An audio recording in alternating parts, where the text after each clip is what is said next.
my name is Danielle, and I have a lifelong passion for cooking. I'm a wife, a mother of 4, and a strong advocate for a vegan, plant-based, organic lifestyle. Over the last 10 years, I've been honing in my vegan, plant-based skills, and I'm here to bring them to you in my Plant Beach Family Kitchen. Hi, and welcome back to my Plant Beach Family Kitchen. In today's episode, I'm going to teach you how to make a quick vegan Bolognese sauce.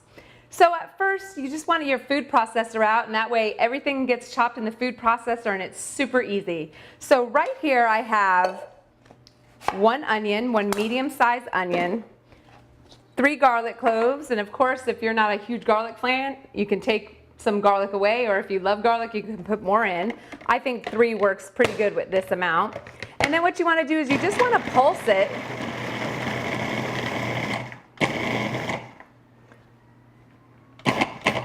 until you get,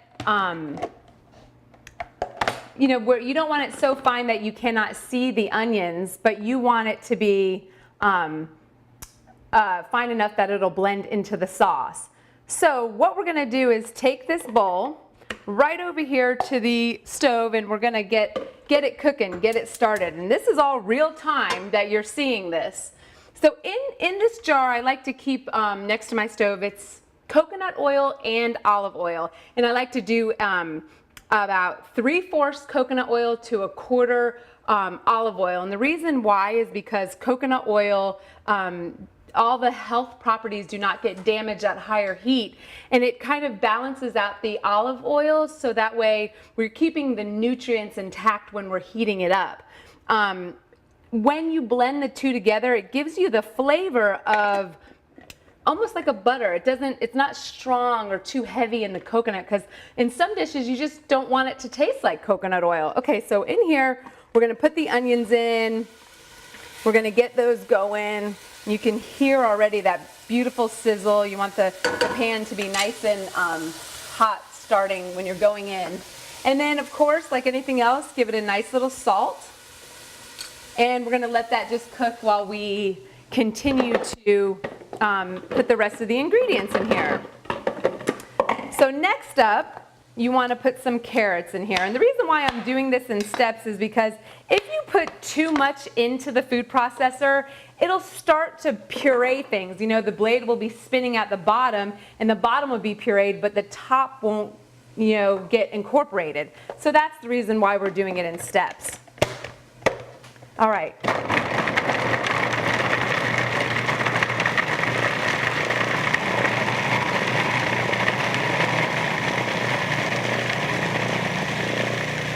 So 2 carrots there, you want to let that go so that's pretty fine again in there. And the reason why we're adding the carrots is because it adds a nice little sweet element to the pasta sauce.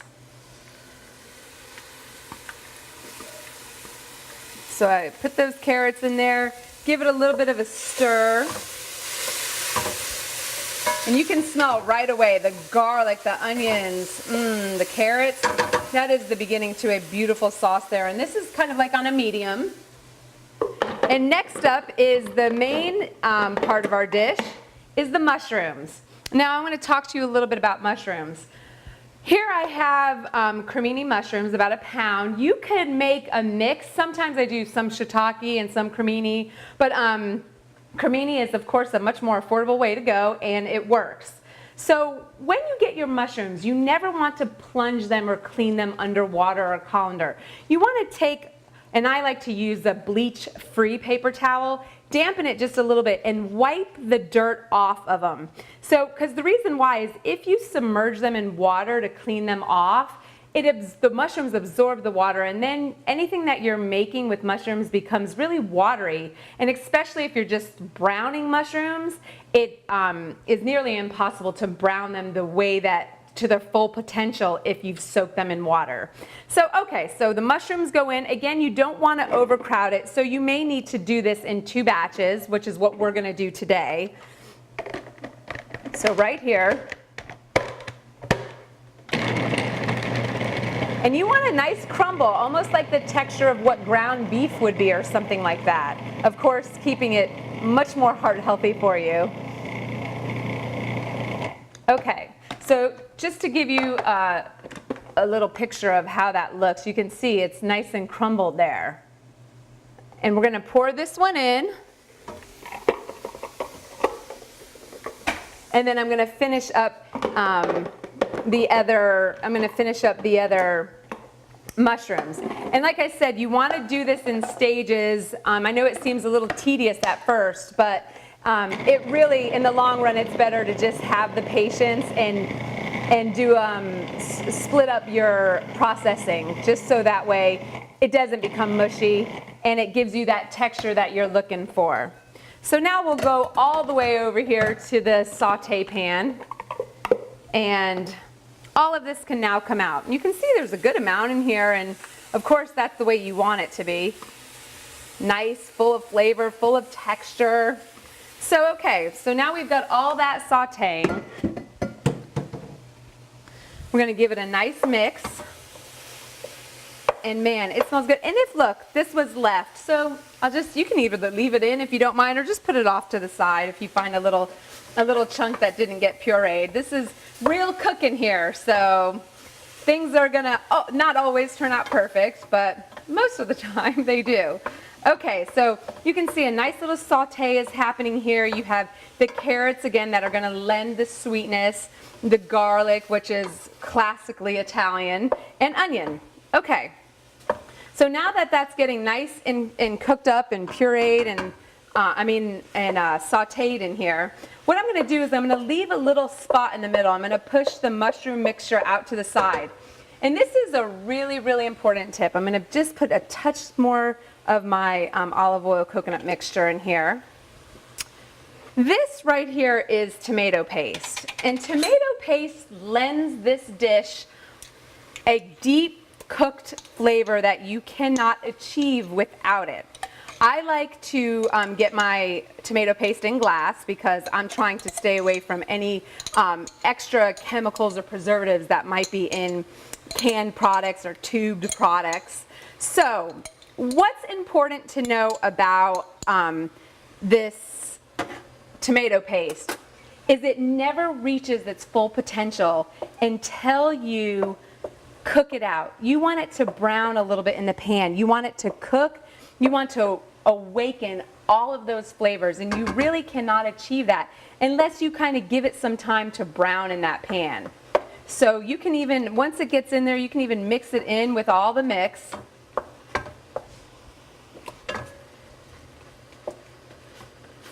And yes, and just let it kind of brown out. You'll see it bubble, you'll see it even kind of maybe even turn a little bit in color.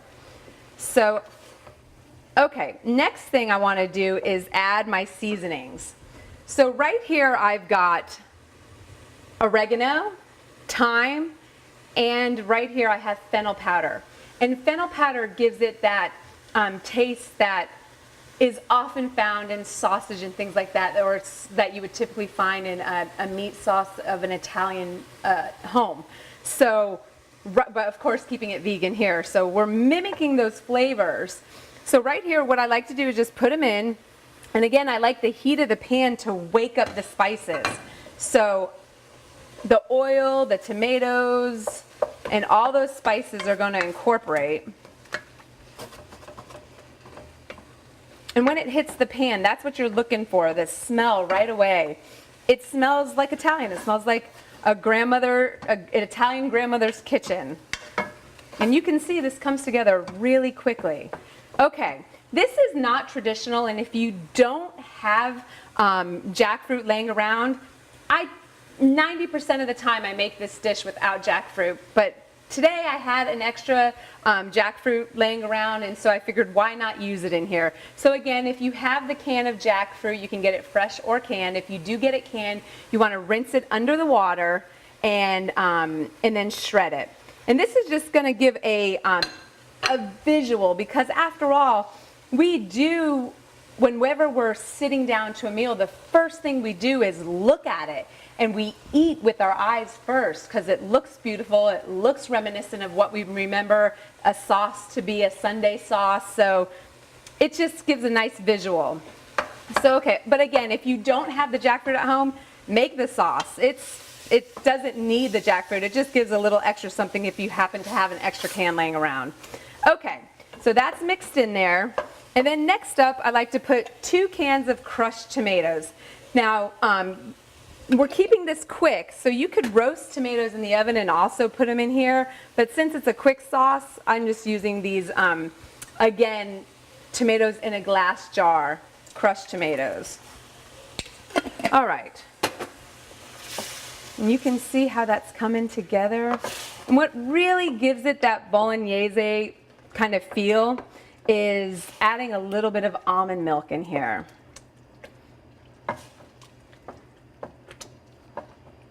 You can see how nicely that has come together. So what I'm going to do is take a little bit of my this New Barn almond milk, and you can use fresh almond milk in here. Typically in cooking, when I'm cooking, I try to keep my homemade almond milk to more of a raw preparation, but about a half a cup goes in here.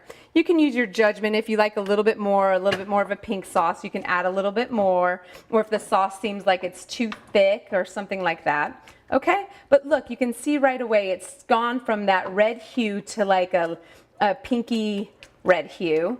And that's what you want. I'm going to add just a little bit more. And then the next thing we're going to do here is taste, because at this point we want to see, and as it cooks, it's going to get, the flavors are going to become more developed. So with that understanding, you want to taste it right now and see, where's my salt and pepper? Well, the texture is right on. It definitely needs a little bit more salt.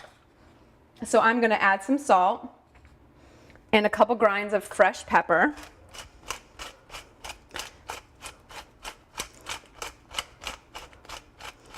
Okay. Got a little heavy with the pepper today. Okay, so there you go. You mix it. You let it cook here. It'll make your whole house smell wonderful. And then you can use it for anything. You can use it for, you can layer this sauce in between a lasagna. We can put it over pasta, anything that you would use a red sauce for. This is it. It's quick. It tastes delicious. And this is one dish that you can use often, and it has full flavor and potential for many dishes. So again, we'll see you in the kitchen next time. Thanks for joining us. And if you like what you're seeing, be sure to subscribe to our YouTube channel and let us know what you want to see veganized. Thank you. We'll see you next time. Be sure to tune in to our homemade pasta episode.